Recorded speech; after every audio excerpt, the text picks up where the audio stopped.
After I took my daughter to the airport for her business trip to Chicago, my 8-year-old grandson tugged at my sleeve and whispered, "Grandpa, we can't go home. I overheard Mom and Dad planning something terrible against you." We hid in a neighbor's shed. 10 minutes later, I froze in horror. A black van pulled up. Before listening to this story, we have an important announcement for you.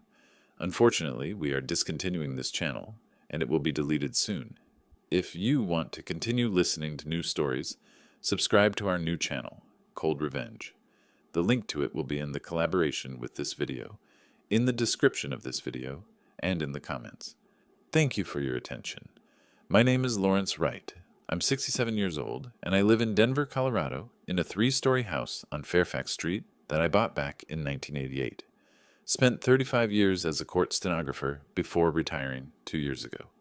You learn a lot sitting in courtrooms day after day, documenting every word, every pause, every lie. You learn to read people. You learn when someone's hiding something. I just never thought I'd need those skills in my own home. I live with my son Marcus, his wife Danielle, and their 8-year-old boy Owen. My daughter Rebecca moved to Chicago years ago for work, sells medical equipment, doing well for herself. Marcus is 38 now, works as a financial consultant, got his CFP license 5 years back, seemed proud of it. Danielle's 36, works as a nurse in the psychiatric ward at Denver Health. On paper, we're a normal American family, 3 generations under one roof, helping each other out. Except something shifted about 6 months ago. It started small, whispered conversations that stopped when I entered a room. Marcus and Danielle exchanging glances I couldn't quite read. Then came the concerned comments about my health. "Dad, you seem tired lately," Marcus would say, his voice dripping with fake worry. "Have you been sleeping okay?" Danielle started leaving pamphlets about senior care facilities on the kitchen counter. "Just information," she'd say with that cold smile, "in case you ever need it." I remember Marcus differently. When he was Owen's age, he'd wait by the window for me to come home from the courthouse, then run out to show me whatever he'd built with his Legos that day. Somewhere between childhood and now, something changed. Maybe it was when he married Danielle 3 years ago. She's beautiful, I'll give her that. Polished, put together, always dressed like she's heading to a country club. But there's something calculating behind those eyes. She looks at my house the way a real estate agent appraises property. The whispers got louder. Last week I heard Danielle on the phone in the kitchen. "Can't wait much longer. The old man's sitting on nearly $1 million in assets, and he's just letting it rot." She didn't know I was in my office down the hall. 35 years of court stenography taught me to move quietly, to observe without being noticed. Then came this morning. March 12th started like any other Wednesday. Rebecca called the night before asking if I could drive her to Denver International for an early flight, week-long business trip to Chicago. Of course I said yes. Owen wanted to come along for the ride.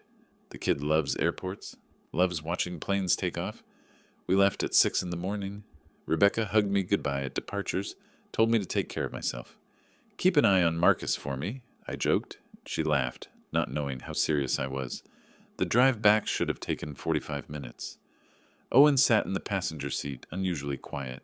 Normally he'd be chattering about school, about his friends, about the new video game he wanted.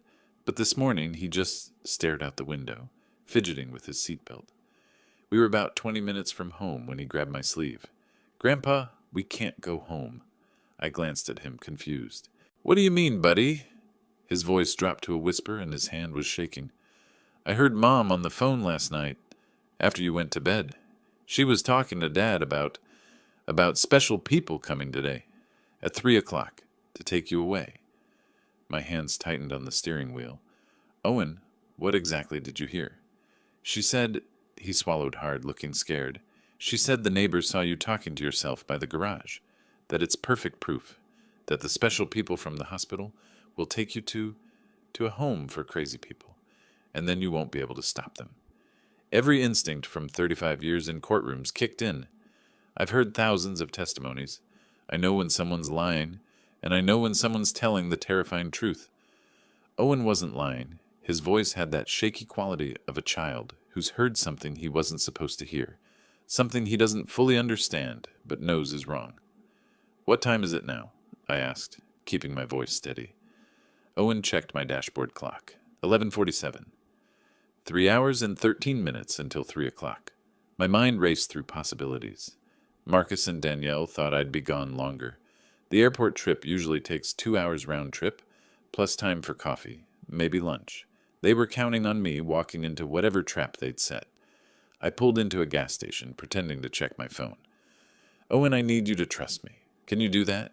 He nodded, his eyes wide. We're going to visit Mr. Chen. You remember him? Lives next door? The nice man with the garden? That's right.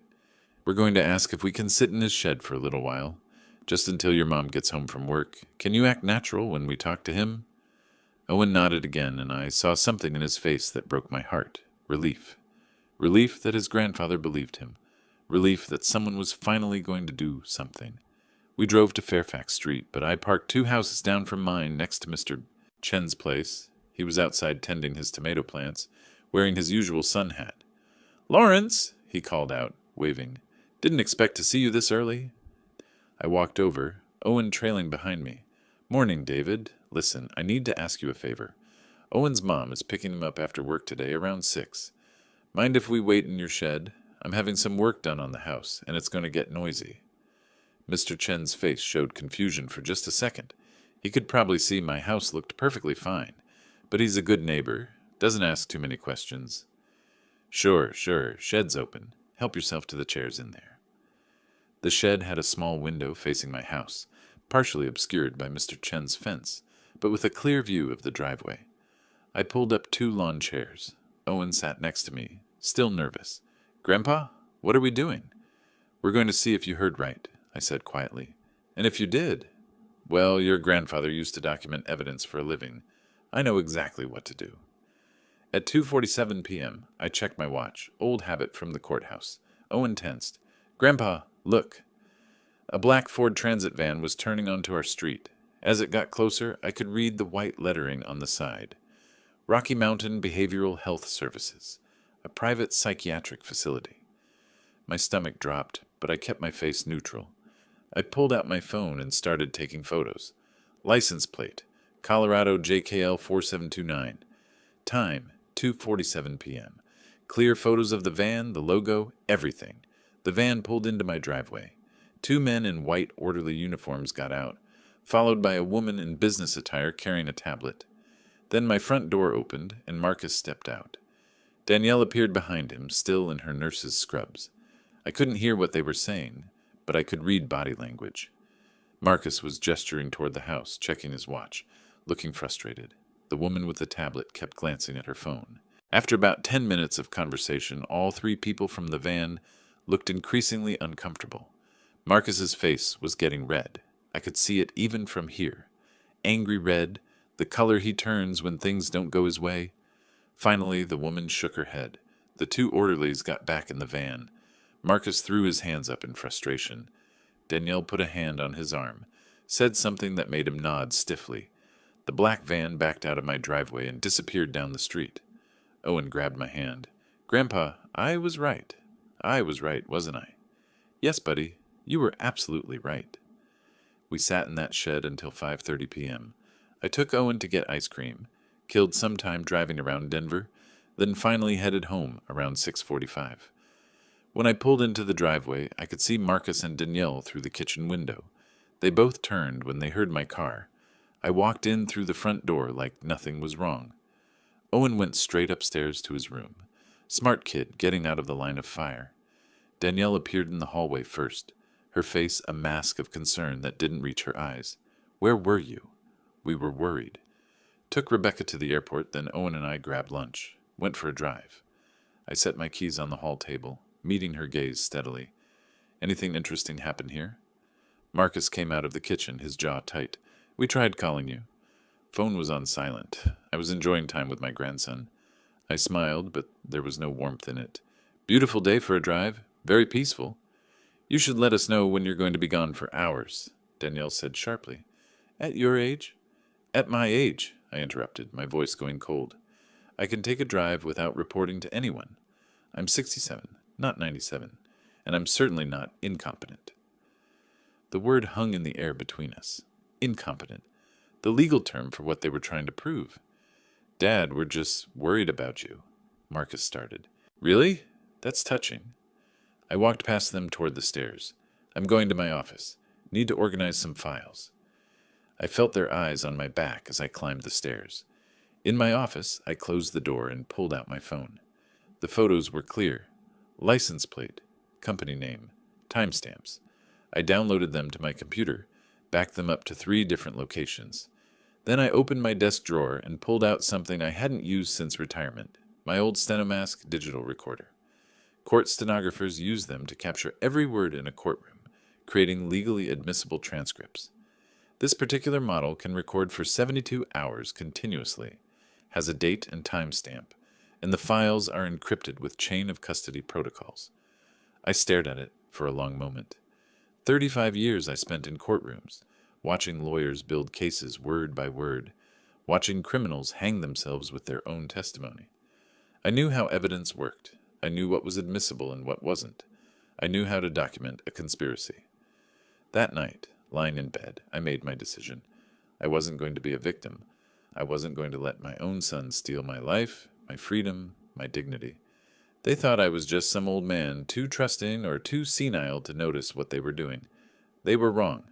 I might be 67, but I spent 3.5 decades documenting every kind of crime you could imagine, and now I was going to document my own son's betrayal, word by word, lie by lie, until I had enough evidence to bury them.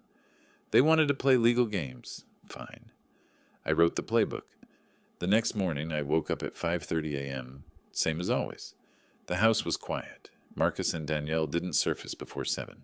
I made coffee, sat at the kitchen table, and started planning. In my office, I had boxes of equipment from my stenography days. The Stenomask recorder was just the beginning. I had 3 wireless microphones, small enough to hide anywhere. I had audio splitters, backup drives, transcription software that could convert voice to text with timestamps and speaker identification. I had 35 years of knowledge about chain of custody, evidence preservation, legal admissibility. I spent the next few days setting up my surveillance. I hid the first microphone inside an old radio in the living room, antique-looking thing that Danielle always complained about, but Marcus insisted we keep because it was Dad's. The irony was delicious. The second went behind the refrigerator in the kitchen, tucked into the ventilation space. The third I installed in my own office, hidden in the spine of a fake law book on my shelf. Each microphone fed to the digital recorder in my locked filing cabinet. The recorder ran continuously, backing up to encrypted cloud storage every 6 hours. If they found one microphone, I'd still have 2 others. If they found the recorder, I'd still have the cloud backups. And if somehow they got everything, I knew how to testify about what I'd heard. Court stenographers make excellent witnesses. We're trained to remember exact wording, exact context, exact timeline. The hardest part was acting normal. Marcus and Danielle were watching me. I could feel it. Danielle started making comments about my forgetfulness, pointing out when I misplaced my reading glasses, which she'd moved, or claiming I'd repeated a story I'd never told. Classic gaslighting. I'd seen it in domestic cases, in elder abuse cases. I knew the pattern, but I played along.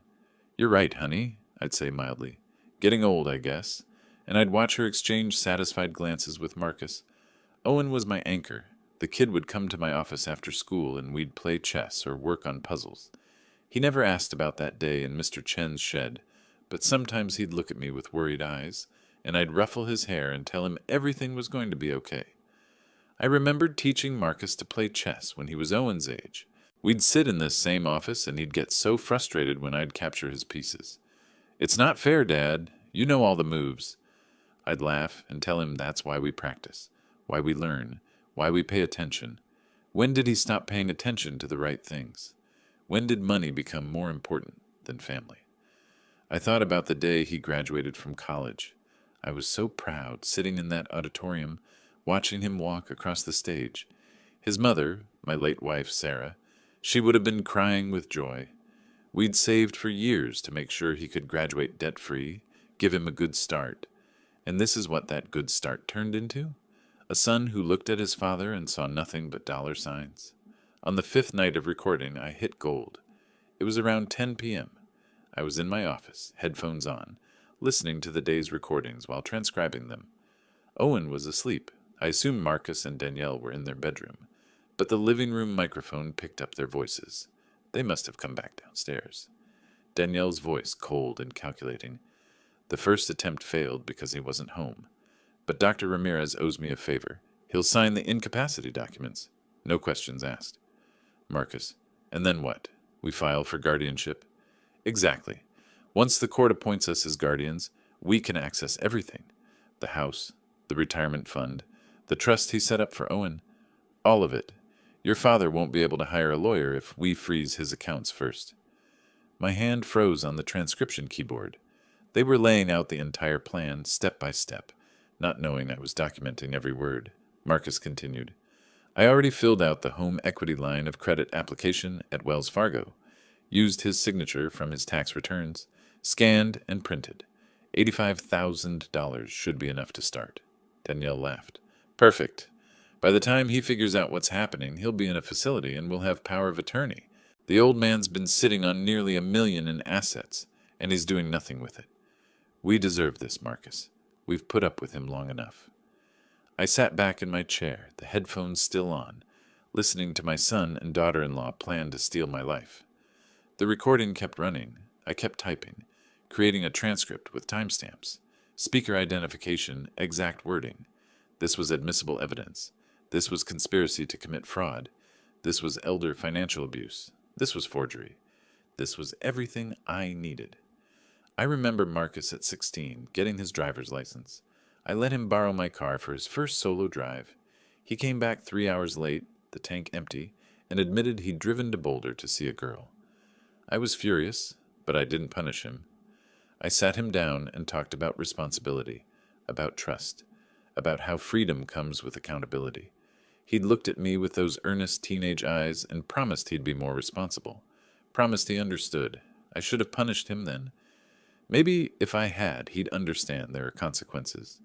Maybe if I hadn't been so soft, so trusting, so desperate to be the cool dad, the understanding dad, he would have learned that actions have repercussions. But I'm not soft anymore, and I'm done being understanding. The next day, I contacted a private investigator, found him through courthouse connections, Gerald Hoffman, former Denver PD detective, now running his own firm.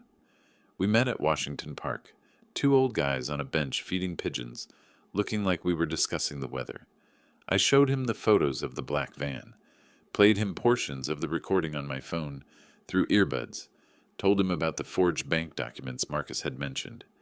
Gerald listened without interrupting, his cop face on, neutral, processing, analyzing.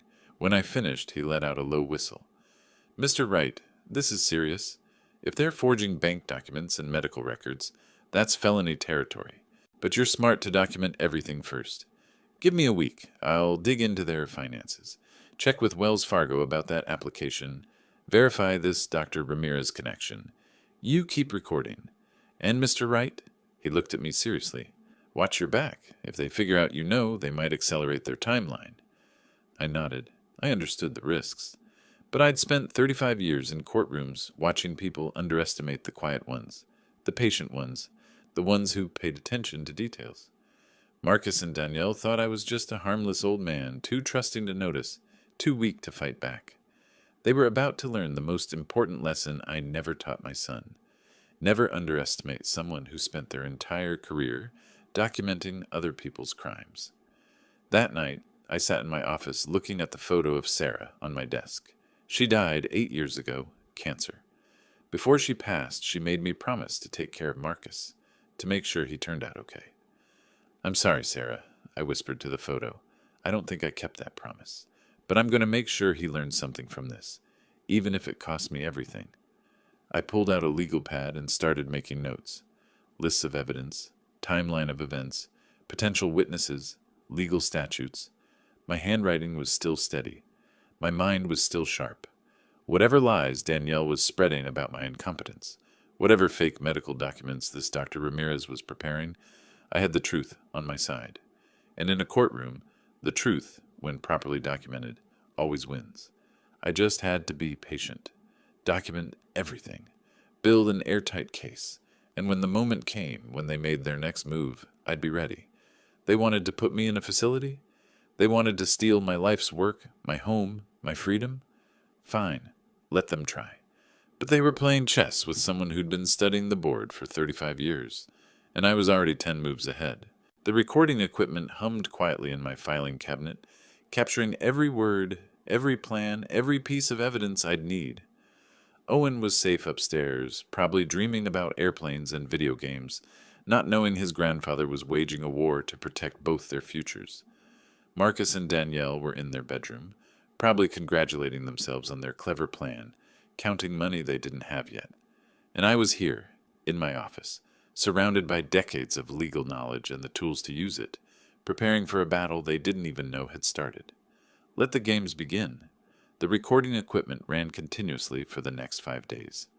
I went about my routine, made breakfast, read the newspaper, played online chess in my office, while the microphones captured every word Marcus and Danielle said when they thought I couldn't hear. And they said plenty. The second night, I caught Marcus on the phone in the living room. The antique radio microphone picked up every word clearly. "No, Tom, I can't cover the margin call right now. I need another 2 weeks. Yes, I know what happens if I don't pay. That's why I'm working on something. Family money. It'll be liquid soon. Family money. My money. Money I'd saved for 35 years, living modestly, investing carefully, planning for retirement. Money that was supposed to ensure Owen had opportunities, that Rebecca's kids could go to college. Now it was just family money to Marcus, something he was entitled to take. I sat in my office, headphones on, transcribing the conversation word for word. Timestamp, 1947. Speaker, Marcus Wright. Location, living room. My fingers moved across the keyboard automatically, muscle memory from decades of court reporting. Every pause, every inflection documented. The third night brought something even more revealing. Danielle came home late from her shift at Denver Health. I heard the front door close, heard Marcus greet her in the kitchen.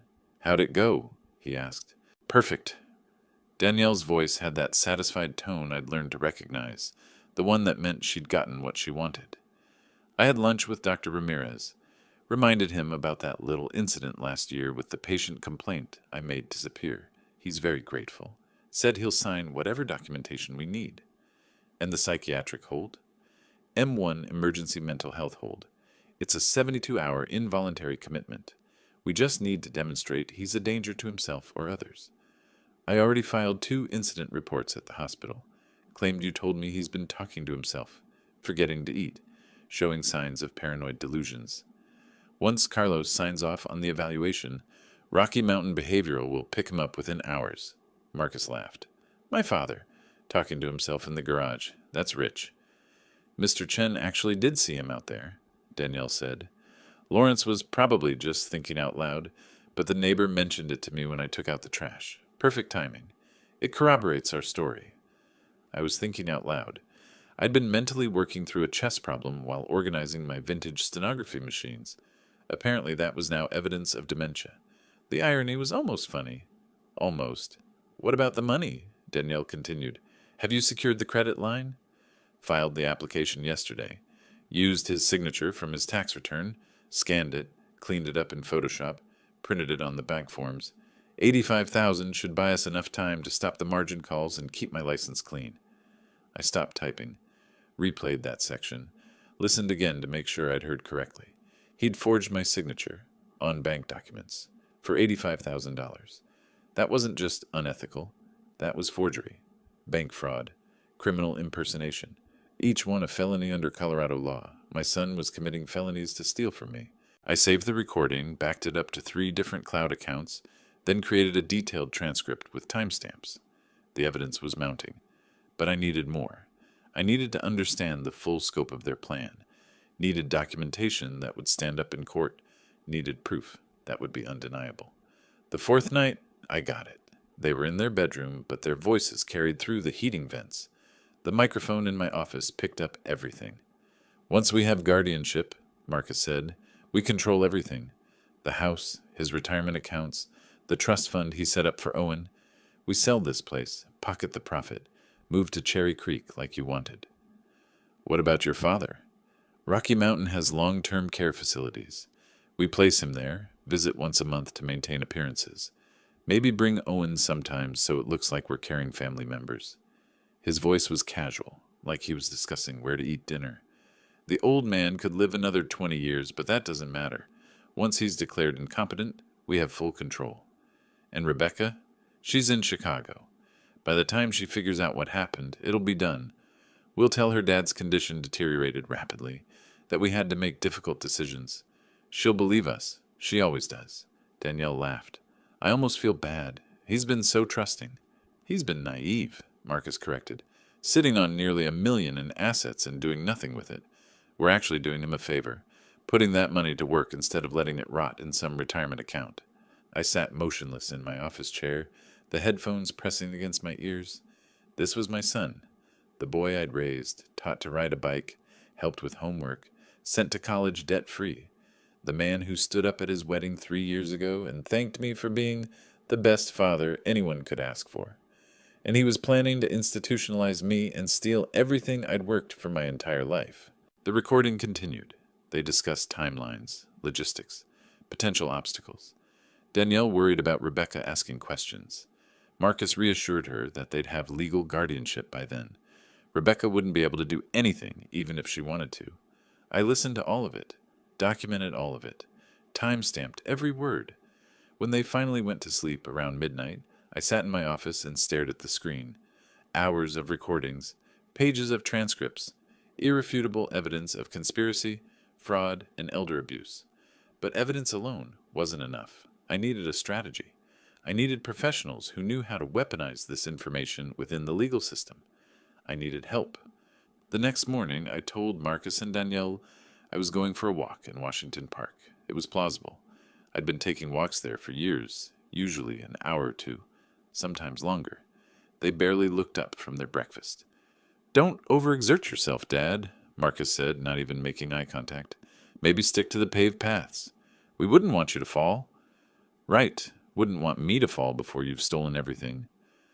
I'll be careful, I said mildly. Owen, want to come with Grandpa? But Danielle cut in quickly. Owen has homework. He needs to stay home.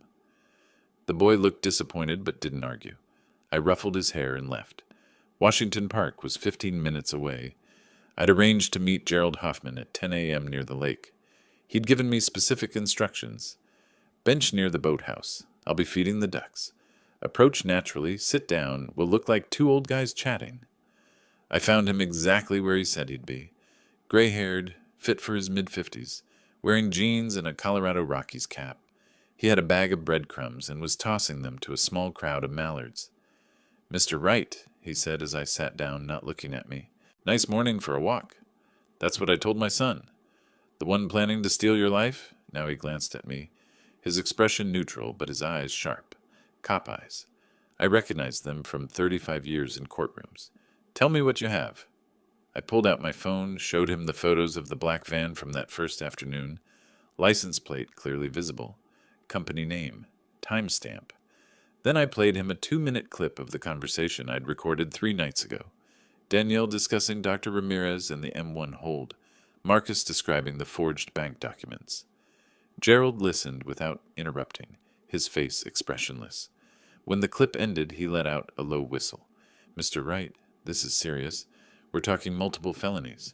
Forgery, conspiracy to commit fraud, elder financial abuse, possibly practicing medicine without proper evaluation protocols. He turned to look at me directly.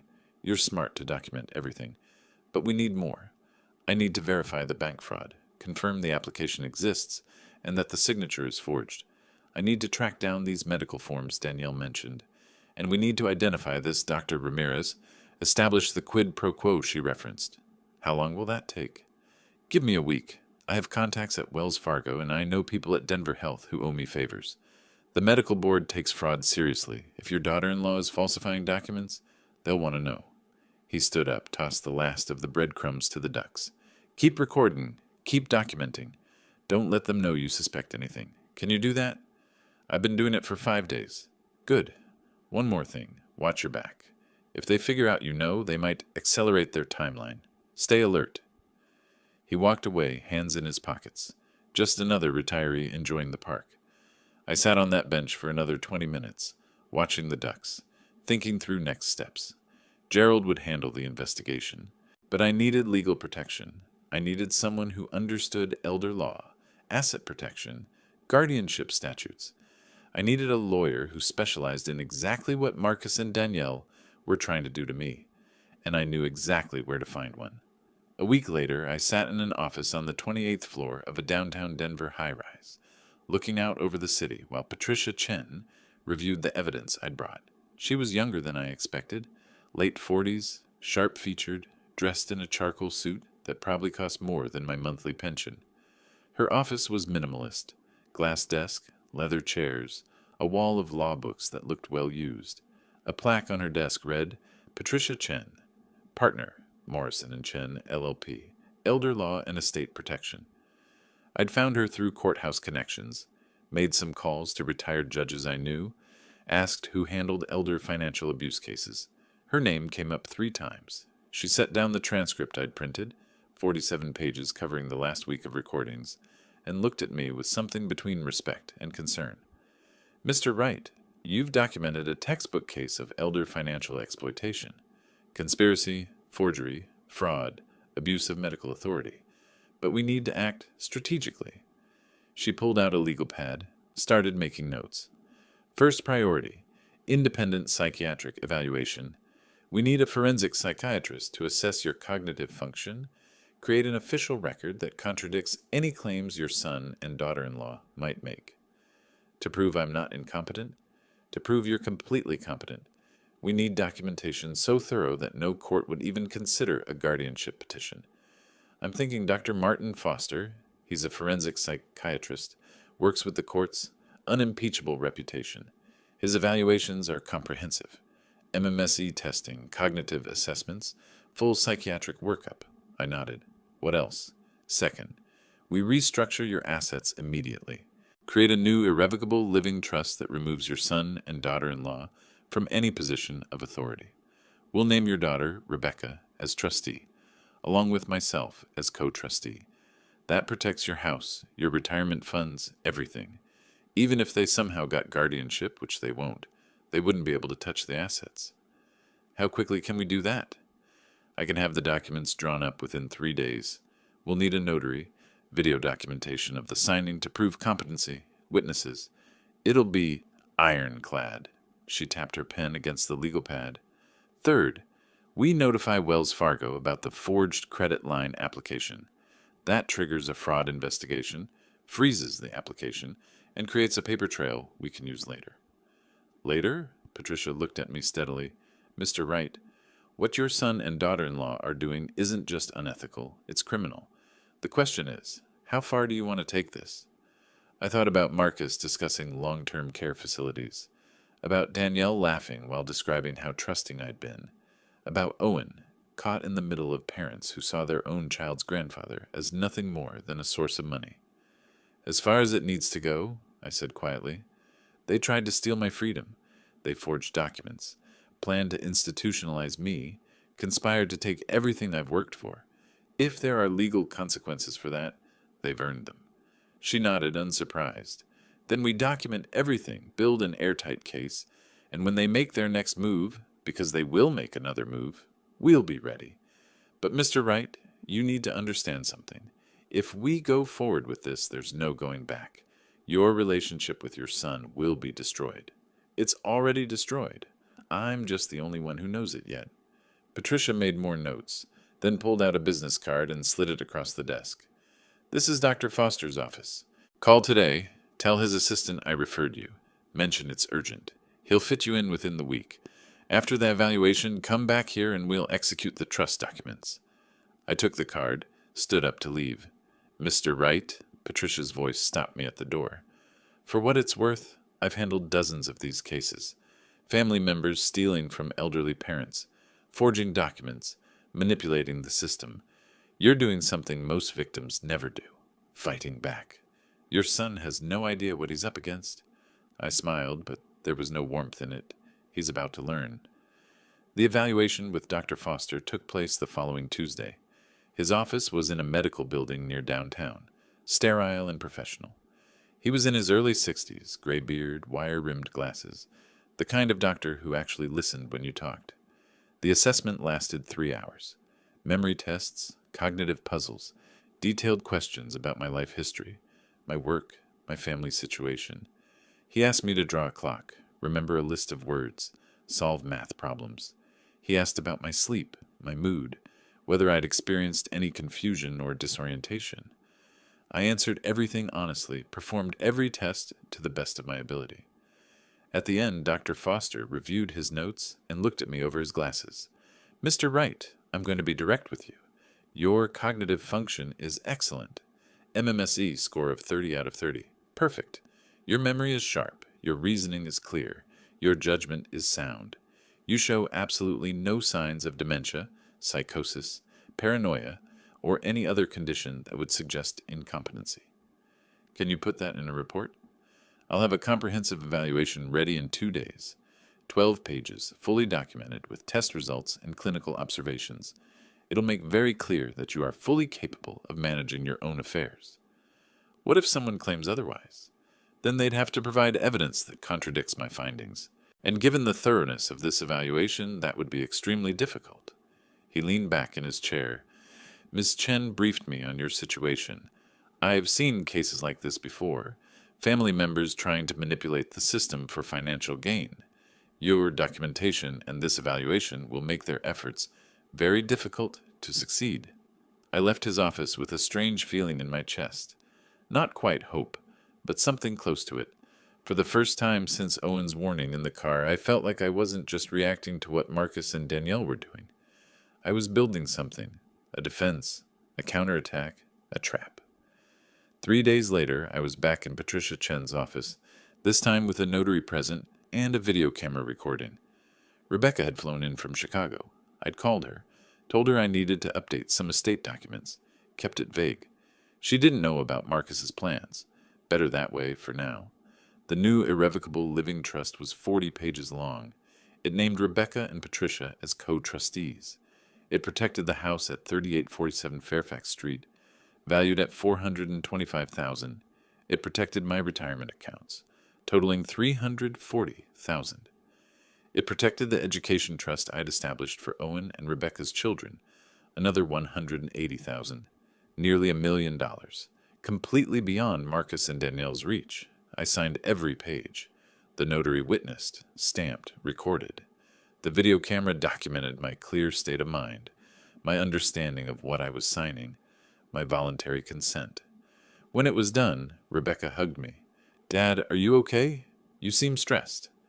"Just getting affairs in order," I said, which was true enough. "How's Chicago?" "Busy, but I'm glad I could be here for this." She glanced at Patricia. "He's in good hands, right?" "The best," Patricia assured her. After Rebecca left for the airport, Patricia and I met with Gerald Hoffman in her office. He'd brought a folder thick with documentation. "Wells Fargo confirmed the credit line application," he said, laying out papers on Patricia's desk. "Submitted on the 8th of this month, for $85,000 secured by home equity. The signature doesn't match Mr. Wright's signature on file with the bank. I had their fraud department compare it to his actual signature from his checking account. It's a forgery, a decent one, but definitely forged." "What about the medical documents?" I asked. Gerald pulled out more papers. "This is where it gets interesting. Danielle Wright filed 2 incident reports at Denver Health over the past 6 weeks. Both claim she observed her father-in-law, that's you, displaying signs of cognitive decline. Talking to himself, forgetting recent conversations, showing paranoid tendencies. She submitted these to Dr. Carlos Ramirez, a psychiatrist in the hospital's behavioral health unit." "The same Dr. Ramirez," she mentioned in the recording. "The same. I did some digging. Turns out Dr. Ramirez had a complaint filed against him last year. Patient claimed he was negligent in a medication management case. The complaint was withdrawn before it went to the medical board. Want to guess who worked in the same department and might have had access to complaint files?" "Danielle?" "Exactly. She made that complaint disappear, and now Ramirez owes her. That's the leverage she's using to get him to sign off on an incompetency evaluation." Gerald leaned forward. "Here's the thing. These incident reports are fabricated. You were never talking to yourself in any concerning way. You're not forgetting conversations. This is fraud, Mr. Wright.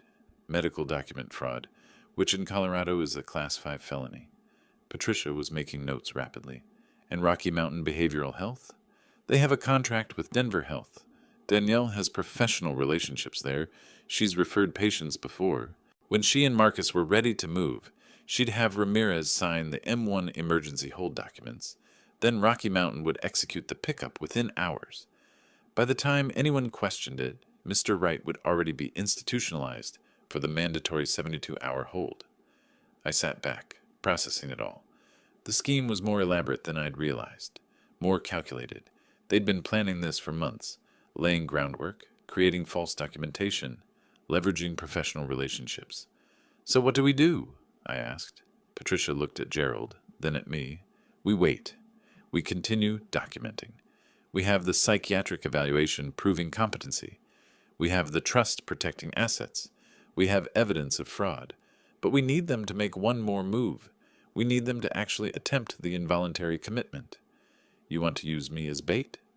I want to catch them in the act, Patricia corrected, with law enforcement present, with witnesses, with undeniable proof. Right now, we have evidence of conspiracy and fraud. But if we can document an actual attempt to execute this plan, we have them on multiple felonies with no room for plausible deniability. It's a risk, Gerald added, but Ms. Chen and I will coordinate with Denver PD. When the van shows up, so do the police. You won't actually be taken anywhere. I thought about Owen, worried and scared. About Rebecca, unaware her brother was capable of this. About Marcus and Danielle, so confident in their plan, so certain I was too old and trusting to notice, and I understood exactly how to repay them. Set it up, I said. When they come for me again, I want to be ready. Dr. Foster's office called 2 days later. His assistant's voice was professional but warm. Mr. Wright? Dr. Foster has an opening this Tuesday at 9. Ms. Chen mentioned this was urgent. I'll be there, I said. Marcus looked up from his laptop at the kitchen table. Doctor's appointment, Dad. Just a checkup, I said casually. Getting old, you know. Have to stay on top of these things. He nodded, already losing interest. Good idea. You should take care of yourself.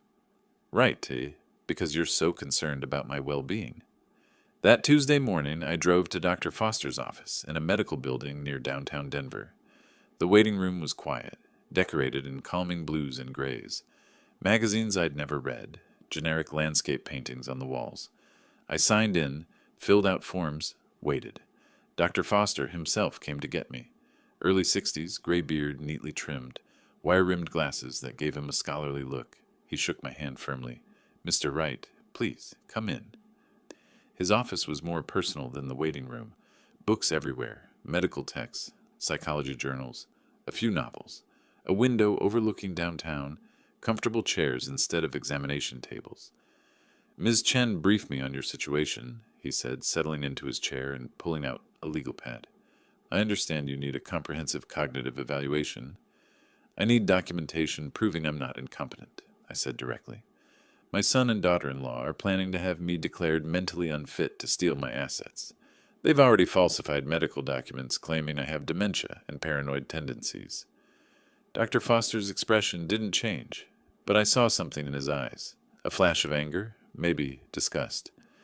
I've seen cases like this before. It's more common than people think. He picked up a pen. Let's establish a baseline. We'll do the mini mental state examination, some cognitive tests, detailed personal history. The evaluation will be thorough enough that no court would question the results. For the next 3 hours, he put me through everything. Memory tests.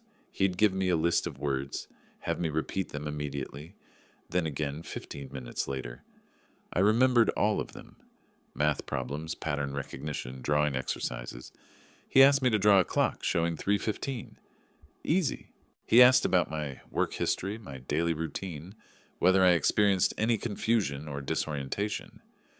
Do you ever forget where you are? No.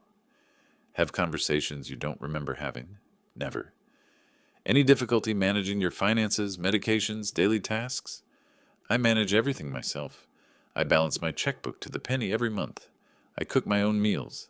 I maintain my house. He made notes, asked follow-up questions, administered more tests. When we finished, he reviewed his papers and looked at me over his glasses. "Mr. Wright, your cognitive function is excellent. MMSE score of 30 out of 30. Perfect.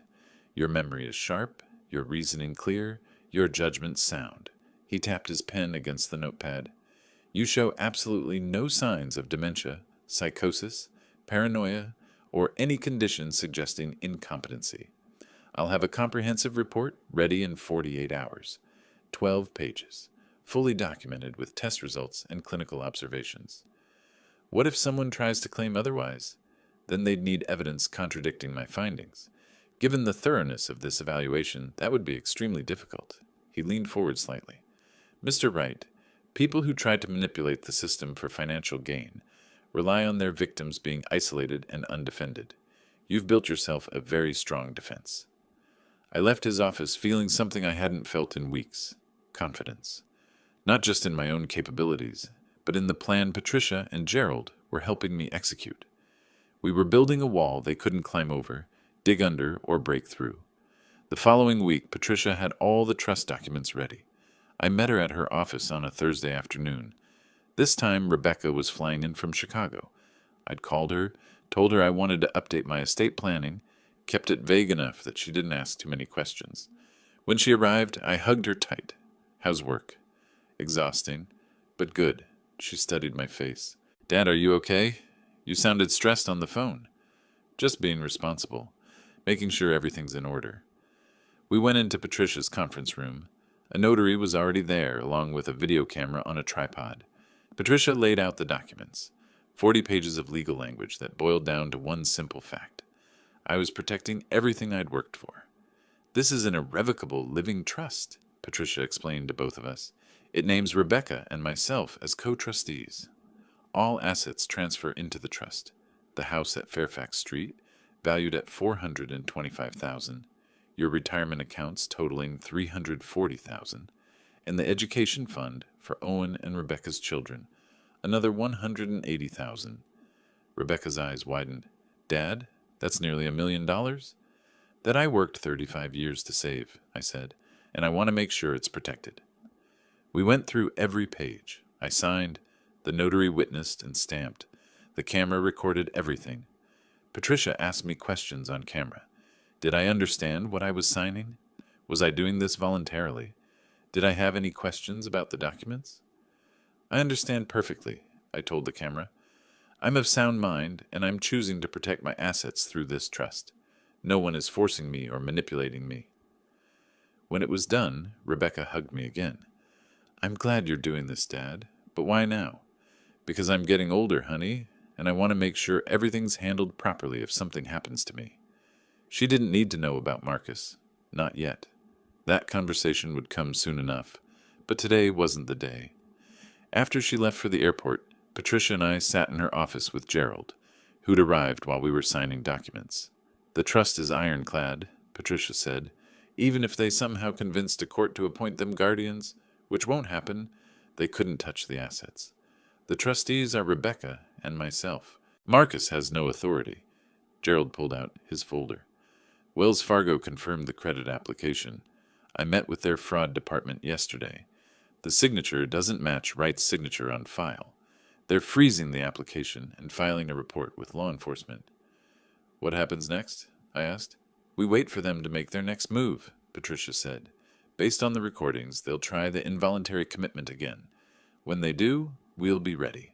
I've already coordinated with Denver PD. Officer Johnson and Officer Martinez will be on standby. When the Behavioral Health Service shows up, so do we, with police, with evidence, with Dr. Foster's evaluation proving competency." "They'll be caught in the act," Gerald added. "No plausible deniability, no way to talk their way out. We'll have them on attempted fraud, conspiracy, forgery, elder abuse, multiple felonies." I sat back in my chair, processing it all. The psychiatric evaluation proving my competency, the trust protecting my assets, the evidence of forgery ready to present to authorities, the coordination with police. We weren't just defending anymore. We were setting a trap. "How long until they try again?" I asked. Gerald checked his notes. "Based on the conversations you've recorded, they're getting desperate. Marcus mentioned margin calls. Debts coming due. They need money fast, I'd guess within 2 weeks. Then we wait, I said. I went home that evening and continued my routine. Made dinner, played chess online, worked on organizing my collection of vintage stenography machines. Marcus and Danielle were in the living room, speaking in low voices I couldn't quite hear from my office. But I didn't need to hear them. The microphones would capture everything. Later that night, I put on my headphones and listened to the day's recordings. Marcus was on the phone with someone, probably his margin call creditor. I need 2 more weeks. Yes, I understand the penalties. I'm working on securing funds, family assets. It'll be liquid soon. I just need time. Danielle's voice sharp. We can't wait 2 weeks. Rick from Wells Fargo called me today. Asked if I knew anything about a home equity application in your father's name. I played dumb, but Marcus, they're asking questions. Then we move up the timeline. Carlos can have the M1 documents ready by next week. We'll say Lawrence is a danger to himself. Rocky Mountain can pick him up within hours once Carlos signs off. Do it. We're out of time. I stopped the recording, saved it, backed it up. They were accelerating, which meant our trap would spring sooner than expected. Perfect. The next morning I called Patricia. They're moving up their timeline, probably within a week. Then we'll be ready. I'll alert Officer Johnson. Gerald will monitor. You just need to act normal. Act normal. After listening to my son plan to institutionalize me, steal my house, take everything I'd built. Act like I didn't know he saw me as nothing more than an obstacle to money he felt entitled to. I could do that. I'd been doing it for weeks. Because when the black van came back, when they thought they'd finally won, when Marcus and Danielle believed they'd successfully trapped their trusting, naive father, that's when they'd discover exactly how wrong they were.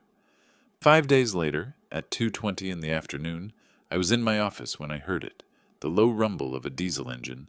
I looked out the window and felt my pulse quicken. The black Ford Transit was back. Same logo on the side.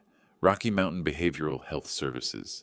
I picked up my phone, sent a single text to Patricia. They're here. Her response came instantly. 5 minutes. I moved to my desk, opened the locked drawer where I kept all my evidence files, pulled out a manila folder. Inside were transcripts of every conversation Marcus and Danielle had about their plan, time-stamped and notarized. Copies of Dr. Foster's evaluation, documentation of the forged credit application. Everything organized, indexed, ready. From downstairs, I heard the front door open. Voices. Marcus, speaking loudly. He wanted me to hear this. Yes, that's right. He's been increasingly unstable. This morning he threatened me with a knife from the kitchen, started shouting about conspiracies and people trying to steal from him. I almost laughed. This morning I'd been reading the newspaper while eating oatmeal. The only thing I'd threatened was the crossword puzzle. A different voice, male, authoritative. And you're certain he's a danger to himself or others? Absolutely certain. That was Danielle. I'm a nurse at Denver Health. I've observed clear signs of psychotic breaks, paranoid delusions. He's stopped taking his medications. I didn't take any medications, but she'd know that wouldn't matter if I was already institutionalized. We have the M1 emergency hold documentation, the male voice continued. Dr. Ramirez from Denver Health signed off. Where is Mr. Wright currently? His office, 2nd floor, Marcus said. Please be careful. He might become violent. I heard footsteps on the stairs. Heavy boots. Multiple people. I stayed seated at my desk, hands folded calmly, waiting. The door opened. 2 orderlies in white uniforms, built like linebackers. Behind them, a man in his early 40s, wearing a white coat, carrying a clipboard. Dr. Carlos Ramirez, I presumed. Mr. Wright? Ramirez's voice was professionally sympathetic. I'm Dr. Ramirez from Denver Health. Your son and daughter-in-law have expressed serious concerns about your mental state. We're here to conduct a wellness check. I'm perfectly well, I said calmly, but thank you for your concern. Your family reports you've been experiencing paranoid episodes, making threats, showing signs of dementia. My family's lying. Ramirez glanced at his clipboard, then at the orderlies. Mr. Wright, we have documentation of concerning behaviors. For your own safety, we need to transport you to our facility for a 72-hour evaluation. No, you don't. His expression hardened slightly. Sir, we have a legal M1 emergency mental health hold. You don't have a choice. That's when I heard it. Sirens. Getting closer. Ramirez heard them too. His confidence wavered slightly. The sirens stopped outside. Car doors slamming. Heavy footsteps on the front walk. Marcus's voice from downstairs. Panic now. What's going on? Who called the police? I stood up, picked up my folder, and walked past the confused orderlies to the top of the stairs. Below, I could see Marcus and Danielle at the front door. 2 Denver police officers stood on the porch. Officer Johnson, a stocky man in his 50s, and Officer Martinez, younger, Hispanic, hand resting casually on his belt. Behind the officers, Patricia Chen, immaculate in her suit, carrying a briefcase, and Gerald Hoffman, looking very much like the detective he used to be. Stop, Officer Johnson said, his voice carrying authority. We received a report of attempted unlawful hospitalization.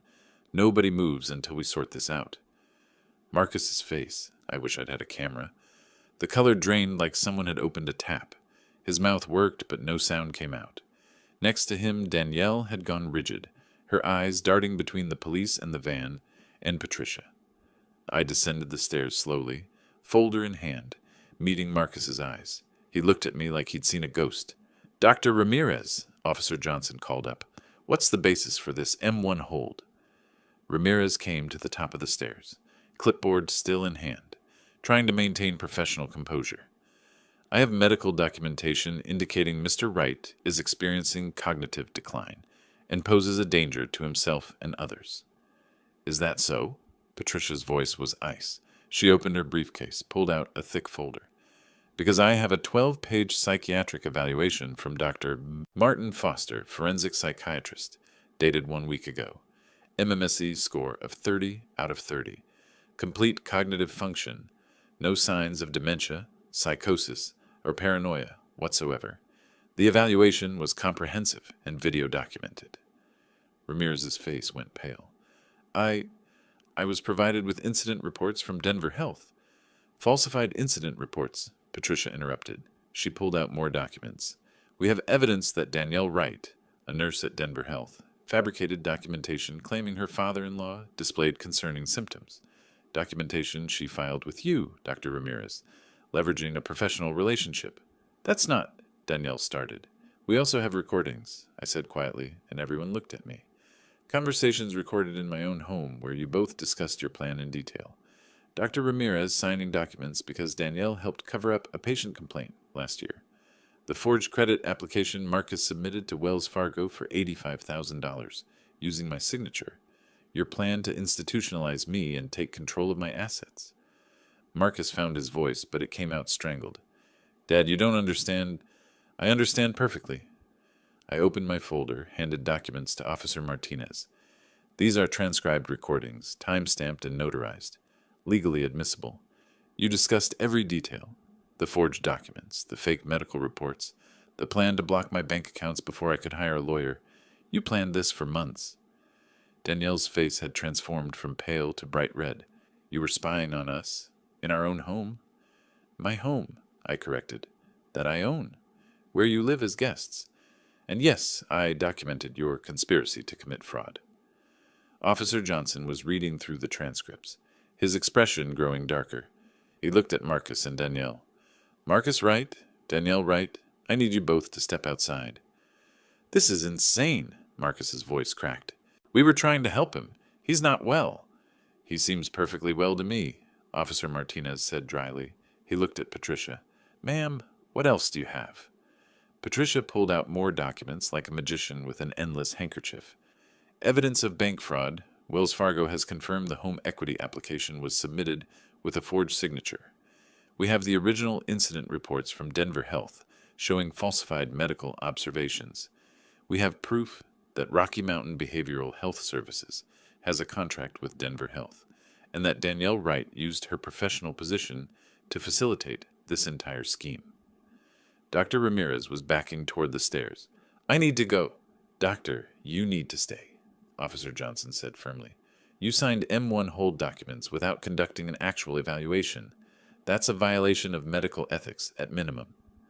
I watched Marcus's face cycle through emotions. confusion to realization to fear to anger. His hands started shaking. When he spoke, his voice trembled with rage. "You did this? You set us up?" "You set yourselves up," I said calmly. "I just documented it. Every word, every plan, every felony you committed thinking I was too old and trusting to notice." Danielle made a sound somewhere between a laugh and a sob.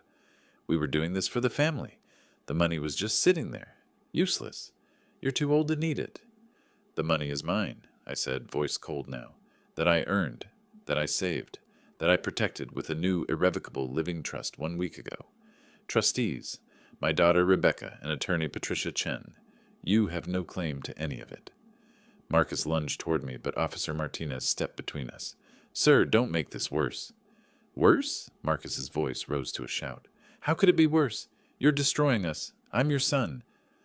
I looked at him, really looked at him, saw the man he'd become, the one who'd planned to institutionalize his own father, steal his life savings, take his home, the one who'd involved his 8-year-old son's grandfather in a criminal conspiracy. "You stopped being my son the moment you decided I was worth more to you, locked away in a facility, than living free in my own home," I said quietly. "You had everything, a place to live, a family, my support, but it wasn't enough. You wanted what I'd built, and you were willing to destroy me to get it." Patricia addressed the officers formally now. "We're filing charges. Marcus Wright, forgery, attempted theft, exploitation of an at-risk adult. Danielle Wright, falsification of medical documents, conspiracy, abuse of professional position. Dr. Ramirez, medical fraud, violation of professional ethics." Officer Martinez pulled out handcuffs. "Marcus Wright, Danielle Wright, you're under arrest." The sound Danielle made was pure animal panic. She grabbed Marcus's arm. "Do something. Call our lawyer. Tell them we didn't—" "You have the right to remain silent," Officer Martinez said, turning Marcus around. "Anything you say can and will be used against you." I watched them being cuffed, their faces twisted with disbelief and rage. Marcus kept looking at me like I was a stranger. Danielle was crying now, mascara running down her face. "Dad, please," Marcus said as Martinez walked him toward the door. "We can fix this. We can talk. Just tell them you don't want to press charges." I said nothing. As they were led out to the patrol cars, I saw Mr. Chen watching from his yard, eyes wide. Other neighbors gathering, the black van still parked in my driveway, orderlies standing awkwardly by their vehicle, unsure what to do now. Patricia put a hand on my arm. "There's one more thing. Child Protective Services is on the way. Given that Marcus and Danielle have been arrested, they'll need to place Owen. I've already filed paperwork for emergency temporary custody in your name. He can stay with me? You're his grandfather, you have a stable home, and Dr. Foster's evaluation proves you're fully capable. They'll approve it." 20 minutes later, a CPS caseworker arrived. She spoke with the officers, reviewed the paperwork, asked me questions about my living situation and my relationship with Owen. "Mr. Wright, are you prepared to care for your grandson while his parents face legal proceedings?" "Yes," I said without hesitation. "He's my grandson. He'll be safe with me." She made notes, had me sign forms, explained the next steps. When she left, I went upstairs to Owen's room. He was sitting on his bed, hugging a pillow, eyes red from crying. "Grandpa?" His voice was small. "Are Mom and Dad going to jail?" I sat down next to him, put my arm around his shoulders. "They made some bad choices, buddy. Now they have to face the consequences. But you know what? You're going to stay right here with me. You're safe." He leaned into me, and I felt him shaking. "I knew you'd win, Grandpa. I knew you wouldn't let them." I held him tighter, this 8-year-old kid who'd saved me by trusting his instincts and speaking up. "Thank you for warning me that day in the car. You were very brave." We sat there together while the police finished their work downstairs, while the black van finally drove away, while Patricia and Gerald wrapped up their documentation. My son was in police custody. My daughter-in-law was facing felony charges. My home would never be the same. But Owen was safe. My assets were protected, and I was still free. Sometimes winning doesn't feel like victory. Sometimes it just feels like survival.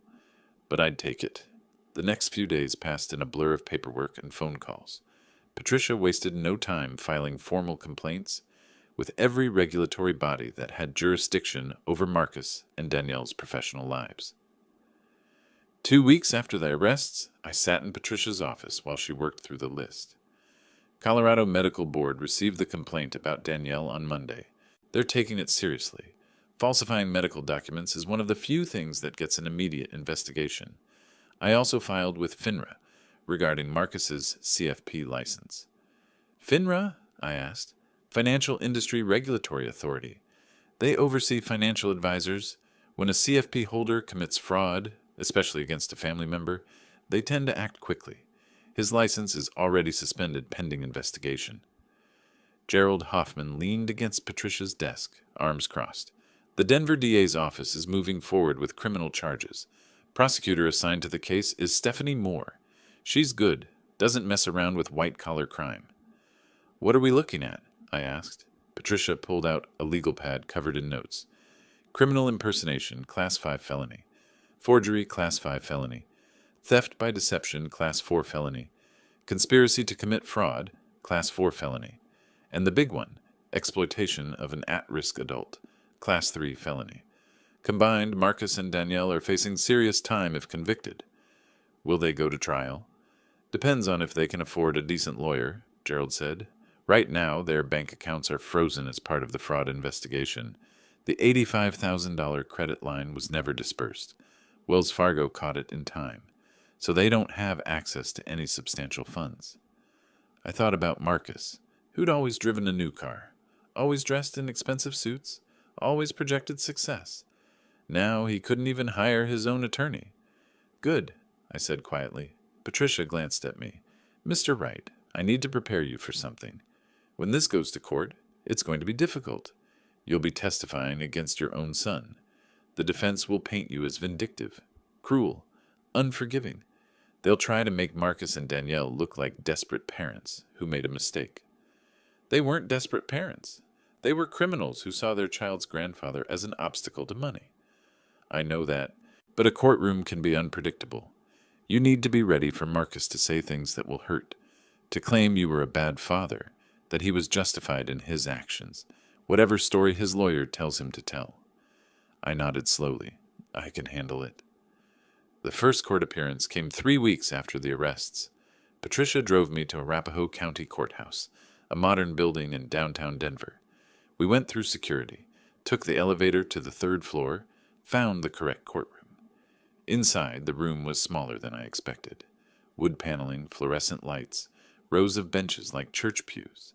At the front, a judge's bench, the witness stand, tables for prosecution and defense. Marcus and Danielle were already there, sitting with a court-appointed attorney, a tired-looking man in his 50s, wearing an off-the-rack suit. Public defender, I assumed. They'd gone from plotting to steal nearly $1 million to relying on free legal representation. Marcus saw me enter, and his face hardened. Danielle looked away, but I caught the flash of hatred in her eyes. Prosecutor Stephanie Moore was a woman in her 40s, sharp-featured, wearing a navy suit. She nodded to Patricia, who I learned had worked with her before. "All rise," the bailiff called. "The Honorable Judge Robert Thompson presiding." Judge Thompson was a black man in his 60s, gray at the temples, reading glasses perched on his nose. He sat down, reviewed some papers, then looked at the defense table. "People of Colorado versus Marcus Wright and Danielle Wright," he read.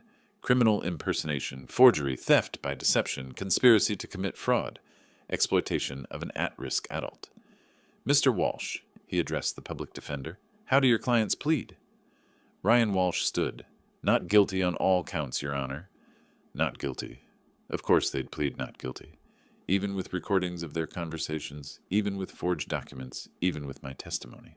They'd claim it was all a misunderstanding, a family dispute blown out of proportion. Judge Thompson set bail at $150,000 each. Marcus and Danielle couldn't pay it. Their accounts were frozen, which meant they'd remain in custody until trial. As they were let out, Marcus looked back at me. His expression wasn't angry anymore. It was something worse, pleading, like he still thought I might intervene, might tell the judge this was all a mistake, might bail him out one last time. I looked away. Outside the courtroom, Patricia put a hand on my arm. "That was the easy part. The trial will be harder. When? Probably 2 months. They'll try to negotiate a plea deal, but with this much evidence, the DA won't offer much. They're looking at serious consequences. 2 months. 2 months of waiting, of knowing my son was sitting in a cell, of anticipating the moment I'd have to stand in a courtroom and testify against him. But there was other business to handle first. A week later, I received letters from both the Colorado Medical Board and FINRA. The medical board was conducting a formal investigation into Danielle's nursing license. FINRA had temporarily suspended Marcus's CFP certification pending their own review. Then, 3 weeks after the first court appearance, a second letter arrived from FINRA. I opened it at my kitchen table while Owen was at school. The letter was formal bureaucratic language that boiled down to one simple fact. Marcus Wright had been found morally unfit to serve as a fiduciary, based on his attempted fraud against a family member.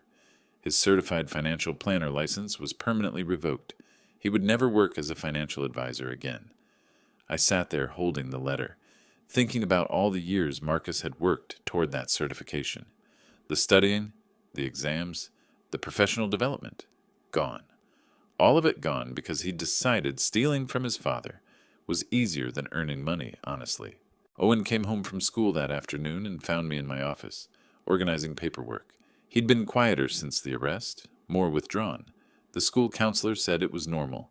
Processing trauma took time. "Grandpa," he said from the doorway, "can I ask you something?" "Always, buddy." "Are Mom and Dad gonna hate me because I told you what I heard?" I set down my papers and pulled him into a hug. "No, Owen. What your parents did, that's on them, not you. You did the right thing by telling me. You might have saved my life. But they're in jail because of me. They're in jail because they broke the law, because they tried to hurt someone. That's not your fault." He nodded against my shoulder, but I could feel him trembling. This kid had been through so much, listening to his parents plot against his grandfather, watching them get arrested, losing his home stability, and he was only 8 years old. "I love you, Owen," I said quietly. "No matter what happens with your parents, you're safe with me. Always. I love you too, Grandpa." That night, after Owen went to bed, I sat in my office and pulled out an old photo album. Pictures of Marcus as a kid, learning to ride a bike, his first day of school, Little League baseball. Pictures of him graduating high school, then college, his wedding day, looking so happy with Danielle. Where had it gone wrong? Was it when he married Danielle, or had the seeds been there before? Had I missed signs, ignored red flags, enabled behavior I should have confronted? I'd never know for sure. But sitting there looking at photos of a son I didn't recognize anymore, I felt something I hadn't allowed myself to feel since this started. Grief. Not for what Marcus had done, not for the consequences he was facing, but for the relationship we'd had, the person I'd thought he was, the future I'd imagined we might share.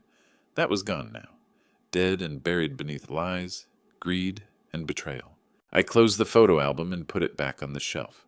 The phone call came on a Wednesday morning, 6 weeks after the arrests. Patricia's voice was tight with controlled anger. "We have a problem. Marcus and Danielle's attorney filed a motion yesterday.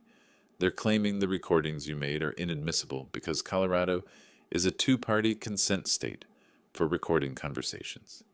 I felt my stomach drop. What does that mean? It means they're arguing you violated the law by recording them without their knowledge. If the judge agrees, all your audio evidence gets thrown out. But I recorded them in my own home, planning to commit crimes against me. I know, and there are exceptions for recording criminal activity, but Walsh is good at what he does. He's making this a technical legal argument, not a moral one. She paused. "We have a hearing in 3 days.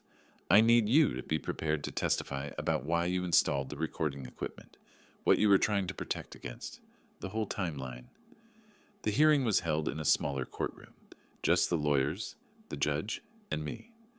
Walsh presented his argument. Colorado law required all parties to consent to recording. There were no exceptions for private residences. My recordings violated Marcus and Danielle's privacy rights. Patricia countered forcefully. "Your Honor, Mr. Wright had credible reason to believe criminal activity was being planned against him. His 8-year-old grandson warned him about a plot to have him unlawfully committed. He installed recording equipment to document evidence of that crime, not to invade privacy, but to protect himself from fraud and false imprisonment. Judge Thompson listened to both sides, asked questions, reviewed the relevant statutes. After an hour, he rendered his decision. The recordings are admissible. Mr. Wright was recording in his own home, which he owns, after receiving a credible threat to his safety and freedom. The defendants were discussing criminal activity. Colorado law allows for recording when there's reasonable belief that evidence of a crime is being captured. Motion denied. Walsh's face tightened, but he nodded. Marcus and Danielle, sitting at the defense table, looked stricken. But Walsh wasn't done. The following week he filed a second motion, this time challenging the living trust I'd created. He argued I'd been unduly influenced by Patricia Chen, that the trust was created under duress, that I wasn't of sound mind when I signed it. Patricia laughed when she called to tell me, "They're desperate. This motion won't go anywhere. We have video documentation of you signing the trust. Dr. Foster's psychiatric evaluation proving competency, witnesses, but it shows they're running out of options." The trust challenge hearing was even shorter than the recording motion. Patricia presented Dr. Foster's 12-page evaluation, the video of the signing ceremony, testimony from the notary who'd witnessed it. Judge Thompson barely let Walsh finish his argument before denying the motion. Mr. Wright was evaluated by a forensic psychiatrist and found to be in perfect cognitive health, the judge said dryly. He signed the trust in front of witnesses, on camera, with legal counsel present. There's no basis for this challenge. Motion denied. 2 motions filed. 2 motions denied. Marcus and Danielle were fighting, but they were losing. Then came the professional consequences. 2 months after the arrests, the Colorado Medical Board completed its investigation. The letter arrived on a Friday. Danielle's nursing license was permanently revoked. The board's report cited falsification of medical records, abuse of professional position, conspiracy to commit medical fraud, and conduct unbecoming of a licensed healthcare professional. She would never work as a nurse again. Marcus had already lost his CFP license. Now Danielle had lost hers. Between them, they destroyed both their careers. The criminal trial was set for midsummer. As the date approached, Patricia prepared me for testimony. We sat in her office, going through the questions the prosecution would ask, the questions the defense would ask, how to stay calm under cross-examination. "Walsh will try to make you seem vindictive," she warned. "He'll ask why you didn't just talk to Marcus, why you went straight to law enforcement, why you're pursuing criminal charges against your own son." What do I say? The truth? You gave them multiple chances to be honest. They chose to lie, forge documents, and conspire against you. You're not vindictive. You're protecting yourself and your grandson. The trial began on a hot July morning. The courtroom was fuller this time. More spectators, reporters from local news. Elder financial abuse was getting more attention lately, and this case had all the dramatic elements: family betrayal, forged documents, attempted false imprisonment. Stephanie Moore, the prosecutor, presented the case methodically. She called Gerald Hoffman to testify about his investigation. She called the Wells Fargo fraud investigator to testify about the forged credit application. She called witnesses from Denver Health, who testified about Danielle's access to medical records and her professional relationship with Dr. Ramirez. Then she called me. I took the stand, placed my hand on the Bible, despite my reservations about religious symbolism, and swore to tell the truth. Stephanie led me through the timeline: the warning from Owen, the first arrival of the black van, my decision to install recording equipment, the conversations I'd captured, my meetings with Gerald and Patricia, the second attempt to have me committed. "Mr. Wright?" she asked. "Why didn't you simply confront your son and daughter-in-law when you suspected something was wrong?" "Because by the time I suspected something, I'd already recorded them discussing multiple felonies. I knew confronting them would only make them more careful. I needed evidence that would stand up in court. And why pursue criminal charges? Why not handle this as a family matter?" I looked at Marcus, sitting at the defense table. He met my eyes, and for a moment I saw a flash of the son I'd raised. Then I looked away. Because what they did wasn't a family disagreement. It was a crime. They forged documents, tried to have me unlawfully committed, planned to steal my life savings. If I'd been successfully institutionalized, I would have lost my freedom, my home, my grandson. They weren't acting like family. They were acting like criminals. Stephanie presented the recordings, the transcripts, the forged bank documents, Dr. Foster's evaluation proving my competency. Piece by piece, she built a case that was impossible to refute. Then Walsh cross-examined me. "Mr. Wright, isn't it true that you and your son had a difficult relationship?" "No. I thought we had a good relationship. I was wrong." "Isn't it true that Marcus was under significant financial stress, and you refused to help him?" "I was never asked to help. If Marcus had financial problems, he never told me. He chose fraud instead of honesty." "Wouldn't a loving father have helped his son?" Patricia objected. "Relevance, Your Honor." "Sustained," Judge Thompson said. "Move on, Mr. Walsh." Walsh tried different angles, but nothing stuck. The evidence was too strong, the documentation too thorough. When I stepped down from the witness stand, I felt exhausted but relieved. I'd told the truth. The court had heard it. Now it was up to the jury. The deliberations took 2 days.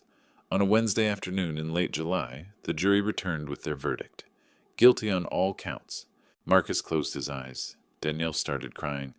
Walsh put a hand on Marcus's shoulder, said something I couldn't hear. Sentencing would come later, but the verdict was final. My son and his wife were convicted felons. I should have felt victorious. Instead, I just felt tired. Outside the courthouse, reporters approached with cameras and microphones. Patricia handled them while Gerald ushered me to his car. We drove back to my house in silence. Owen was waiting on the front porch with the neighbor who'd been watching him.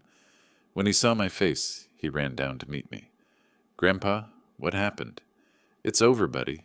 They were found guilty." "Does that mean they're going to prison?" "We'll find out at sentencing, but yes, probably for a while." He nodded slowly, processing. "I'm sad for them, but I'm glad you're safe." Out of the mouths of children. Sad for them, but glad I was safe. That summed it up better than anything I could say. That night, after Owen was asleep, I sat in my office and looked at the empty spaces where Marcus's things used to be. Photos I'd put away, gifts he'd given me that I'd donated. The room looked different now. Cleaner, maybe. Emptier, definitely. Patricia called. "Sentencing is in 2 weeks. The prosecution is recommending probation plus community service and restitution, given that it's their first offense and no money was actually stolen. But with the felony convictions, they'll have permanent criminal records." "No prison time?" "Probably not. But they'll be on probation for years. They've lost their professional licenses, and they'll be paying you back for legal fees. Plus, they still have the eviction proceeding. They'll need to vacate your house within 30 days of the sentencing hearing." "And Owen?" "CPS has recommended you receive full legal guardianship. The hearing is scheduled for the same day as the sentencing. Given Marcus and Danielle's convictions, it should be straightforward." I thanked her and hung up. 2 more weeks. 2 more weeks until all of this was finally, truly over. I just had to make it that far. The day of the sentencing hearing arrived on a hot August afternoon. But before we dealt with Marcus and Danielle's criminal sentences, there were 2 other matters to resolve: guardianship of Owen and the eviction proceeding. Judge Thompson handled both hearings back-to-back in the same courtroom.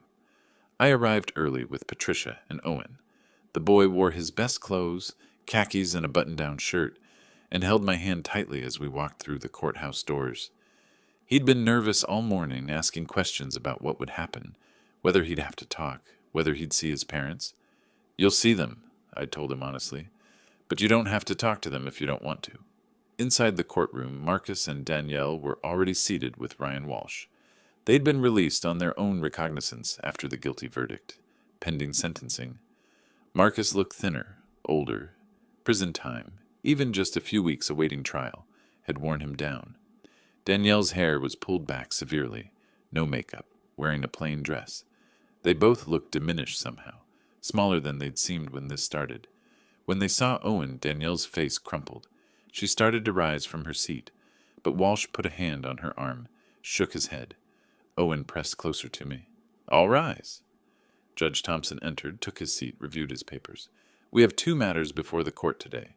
First, guardianship petition. Second, eviction proceedings. Let's start with guardianship." The Child Protective Services representative, a woman named Karen Martinez, presented her report. Owen had been living with me for nearly 3 months now. He was attending school regularly, seeing a therapist twice a week to process the trauma of his parents' arrest, maintaining stable routines. His grades were good. He had friends. He felt safe. Mr. Wright has provided a secure, loving environment, Karen said. The child expresses clear preference to remain in his grandfather's custody. Given the parents' felony convictions and incarceration during the trial period, we recommend full legal guardianship be granted to Lawrence Wright. Dr. Foster testified next. He'd evaluated me again the previous week, another battery of cognitive tests, another assessment of my ability to care for a child. His verdict was the same: fully capable, emotionally stable, financially secure. Mr. Wright demonstrates excellent judgment and parenting capability, Dr. Foster said. He's created a stable home environment for Owen during an extremely difficult period. The child is thriving under his care. Walsh had no meaningful counter-argument. How could he? His clients were convicted felons who'd tried to institutionalize Owen's grandfather for financial gain. They'd lost all credibility as parents.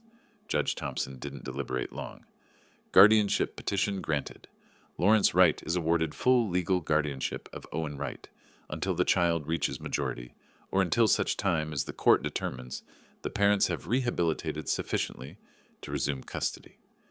Given the serious nature of the parents' crimes against a family member, I find it unlikely that custody will be returned in the foreseeable future. Owen squeezed my hand. I squeezed back. Danielle made a sound, half sob, half gasp. Marcus stared straight ahead, jaw tight. They'd lost their son. Permanently, most likely. Now, Judge Thompson continued, eviction proceedings. Mr. Wright seeks to evict Marcus and Danielle Wright from his property at Fairfax Street. Patricia stood, presented the documentation. The house deed in my name.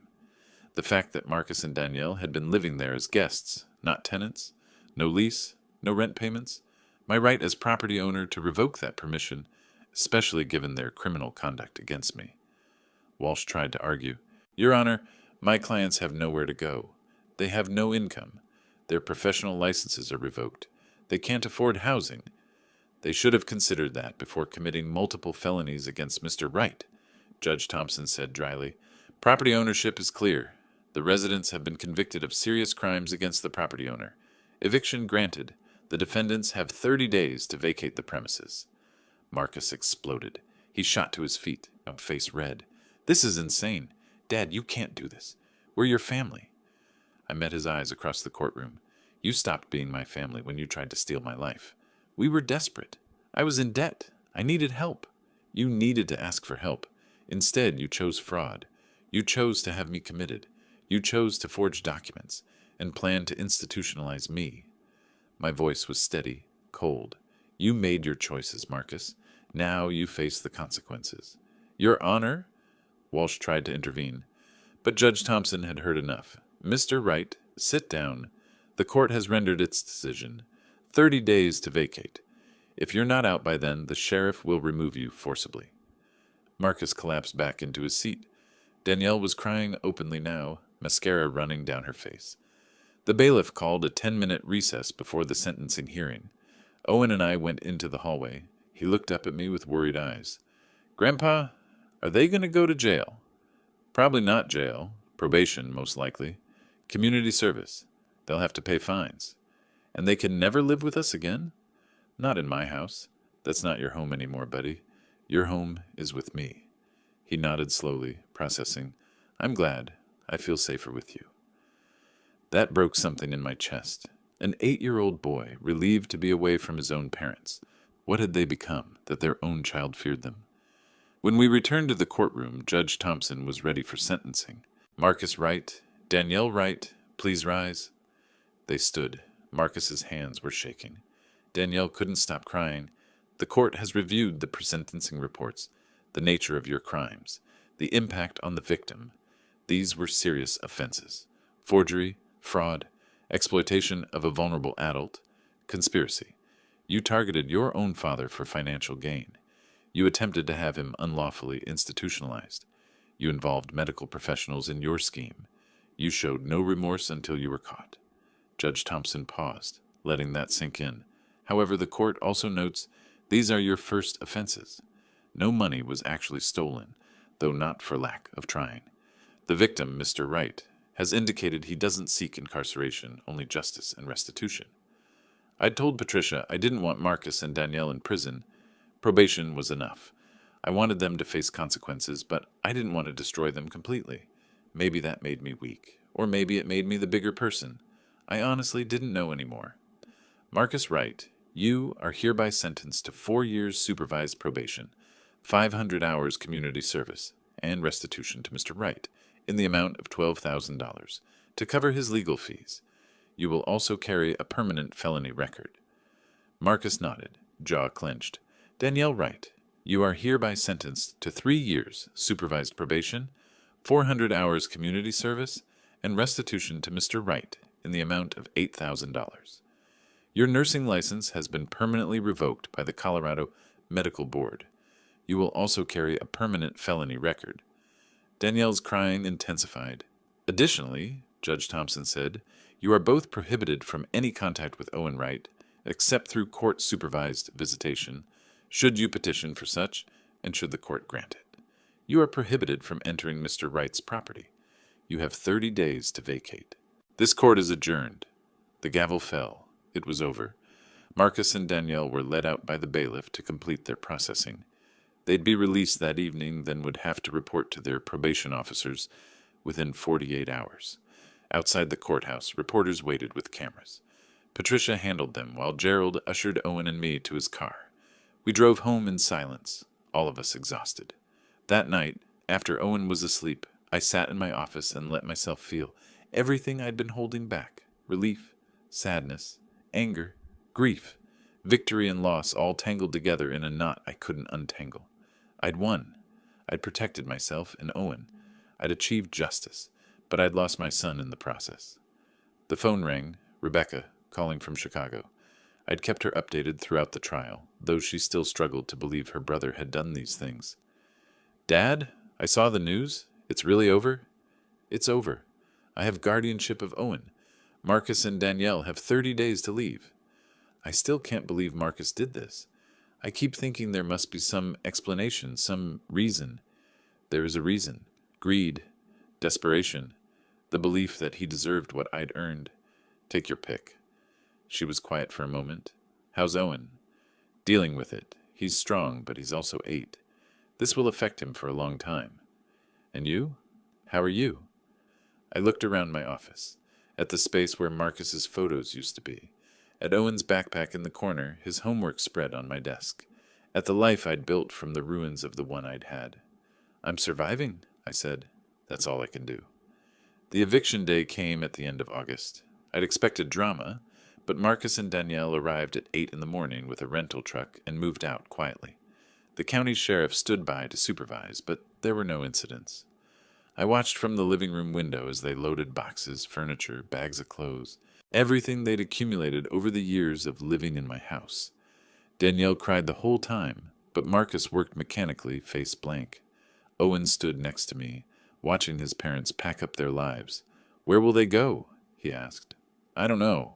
Somewhere they can afford on probation wages, I suppose. Do you think they'll ever say they're sorry? I looked down at him. Some people never apologize, Owen, because apologizing means admitting they were wrong, and some people can't do that. By noon, the truck was loaded. Marcus and Danielle stood by the driver's door, looking at the house one last time. For a moment, I thought Marcus might come to the door, might try one last appeal, but he just shook his head, climbed into the truck, and drove away. Just like that, they were gone. The sheriff tipped his hat to me. All clear, Mr. Wright. They're officially off the property. Thank you, officer. After he left, Owen and I stood in the suddenly quiet house. It felt different now.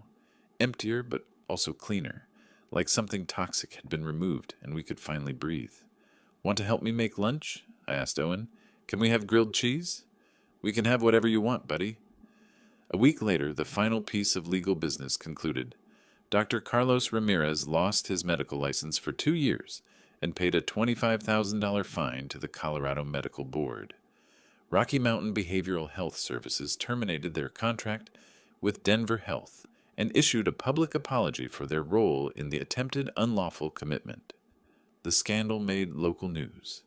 Elder abuse prevention organizations used our case as an example in their educational materials. Patricia told me she'd received calls from 3 other seniors who'd experienced similar schemes from family members, all inspired to fight back after hearing about our case. Some good came from it, I suppose. September arrived. Owen started 3rd grade at his new school. I enrolled him in after-school chess club. He'd shown interest in the game, and I was happy to teach him. We fell into new routines. Breakfast together, school, homework at my desk while I worked on my vintage stenography machine collection, dinner, reading before bed. Simple, stable, safe. One evening I was in my office organizing files when Owen came in. He stood in the doorway, looking at something on the wall, an old photo I'd forgotten to take down. Marcus at 8 years old, sitting on my lap, grinning at the camera. "Grandpa?" Owen's voice was small. "Are you sad?" I looked at the photo, then at Owen. The same age Marcus had been in that picture. The same innocent eyes before life got complicated. "Yeah, Owen, I'm sad for your dad, for who he used to be, before he became someone I didn't recognize." I paused. "But I'm grateful I saved you. That's what matters." Owen crossed the room and hugged me. I held him tight. This boy who'd trusted his instincts and saved us both. "I love you, Grandpa." "I love you too, buddy." That night, after Owen was asleep, I sat in my office with a glass of whiskey, something I rarely did, and let myself think about everything that had happened. The warning in the car, the black van, the recordings, the trials, the victory, the loss. I'd protected myself. I'd protected Owen. I'd achieved justice. Marcus and Danielle had faced consequences for their crimes. They'd lost their professional licenses, their home, their son, their freedom to live without supervision. Everything I'd worked for, my house, my savings, my dignity, my autonomy, remained intact. But I'd lost my son. Not to death, which I could have grieved cleanly, but to his own choices, his own greed, his own willingness to destroy me for money. Some nights I wondered if I could have done things differently. Could I have confronted them earlier, offered to help Marcus with his debts, found some way to prevent this whole mess? But then I'd think about the recordings, the cold calculation in their voices as they planned to institutionalize me, the forged documents, the lies to Dr. Ramirez, the second attempt with the black van, even after the first failed. They hadn't been desperate people making one bad decision. They'd been calculating criminals executing a months-long conspiracy. I'd made the right choice, the only choice that protected me and Owen. I looked out the window at the dark street, Mr. Chen's house next door, his shed where Owen and I had hidden that first day, the place where this whole thing started, where a scared 8-year-old had trusted me enough to warn me about his parents' plans. Life had moved forward. Owen was thriving. I was healthy, independent, financially secure. Justice had been served. But victories aren't always clean.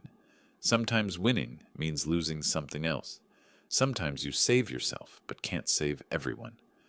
I thought about Marcus, wherever he was now, working some job that would accept a convicted felon, reporting to his probation officer, living in some apartment far from the house he'd tried to steal, separated from his son maybe forever. Part of me, a small part I didn't like to acknowledge, felt satisfaction in that. He'd tried to take everything from me. Now he had nothing. But the larger part just felt tired. I finished my whiskey, washed the glass, checked on Owen one more time.